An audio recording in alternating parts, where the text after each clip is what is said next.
Yo, what is going on, you guys? Thank you so much for tuning into this video. My name is Ryan, aka Arpit.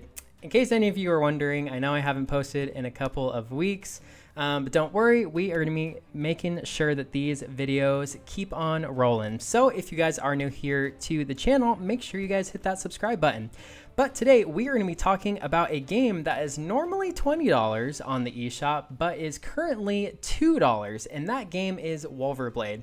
Now, this game has actually been out since October of 2017, but I personally have never gotten my hands on this before, and I saw it for $2 on the eShop and thought, what the heck, let's talk about it and see if it's a game worth picking up in 2020, right? A lot of the times I feel like sometimes when, at least for myself, when I review something, it's very hard not to compare it to other games that are similar, of similar genres, things like that. So my focus today is going to be, is this a game that's still worth playing here in 2020? Because most of the reviews out on this game were put out obviously back in 2017 when the game originally released.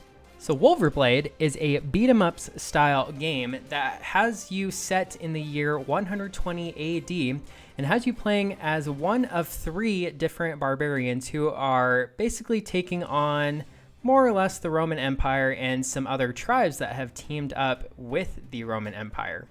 Now you can play as one of 3 different characters, and please bear with me because I'm sure I am butchering these names. So first you have Caradoc, I believe is how you say it, but he is a sort of all-around fighter who may not be super strong in any of his areas, but is definitely all around a great fighter. And then we have Brennus, who is a little bit on the slow side, but can definitely pack more of a punch than the other 2 characters. And then you have Guinevere, and I'm pretty sure I actually got that one. And she has the most agility, she moves the fastest, but her power is a lot less than the other 2. So depending on your play style and how you want to play, if you like playing with someone that's stronger but it's a little slower, you have that option, and obviously vice versa. Now in any good beat 'em up style game, the core of the combat definitely comes from taking out enemies and mastering different combos. And I feel like one reason that I personally have never loved beat 'em ups games is honestly just because I don't know what it is, but I can just not get myself to remember the different combos, and it is just something that's more difficult for me. For whatever reason, this genre has always been a little bit tough. But I do feel like the combos, they don't give you too much to make it overcomplicated, but they give you enough to definitely help you master different scenarios. There will be different combos that you need to master in order to take out specific enemies and things like that. So there's definitely a lot of variety there as far as actually mastering each character and their different combos. So there are 2 different levels of difficulty that you can choose from, and I feel like the difference between easy and normal is a huge difference. Like on easy, I am just, plowing through enemies, no problem. But on normal, I feel like I was dying a lot. And again, I don't know if a big part of that, I'm sure it is that I have just never been able to master these kinds of games. But I did go and read some other reviews as well, and it did seem like that was the case, that at least other people concluded as well. So, if you're looking for a more casual playthrough, you do have that easy difficulty, which is nice. But if you are a veteran of these types of games, then normal should be a pretty good level of difficulty for you to be able to master. Now, the combat itself feels pretty good. One thing I have to say that was not necessarily disappointing, but maybe it was just something that I found personally, but I feel like the game got really repetitive, a little bit faster than I would have liked. After you make it through, 2 or 3 levels, the game itself feels pretty repetitive. They try to, vary the enemies and the environments that you're fighting in. But honestly, I don't feel like it actually really hooked me until the very last level. Now, the levels are pretty long, so there's only 8 levels in total. But each level will take you anywhere from 15 minutes, with those first couple levels, and then 30 minutes, in those last couple levels. So So while there's not a huge amount of levels actually available, each one is pretty lengthy. And maybe that plays into part of the repetitiveness as well, because they are so long, you're just taking that whole time, taking on the same enemies, doing the same combos, doing all the same everything. And so that's where, for me, the game got a little repetitive and a little bit boring. And I'll be honest, I honestly almost put the game down because I was just getting a little bit tired of it. But like I said before, I'm glad I didn't, because the last level actually has a really good twist that actually really surprised me, and I didn't really see it coming.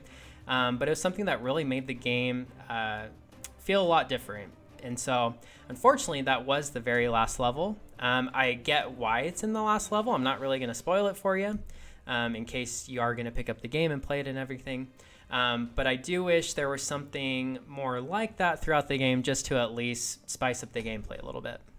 Now, one thing that definitely doesn't feel repetitive are the boss battles. So each level ends with a boss battle, and each boss definitely feels unique. They all fight differently. They have different weapons.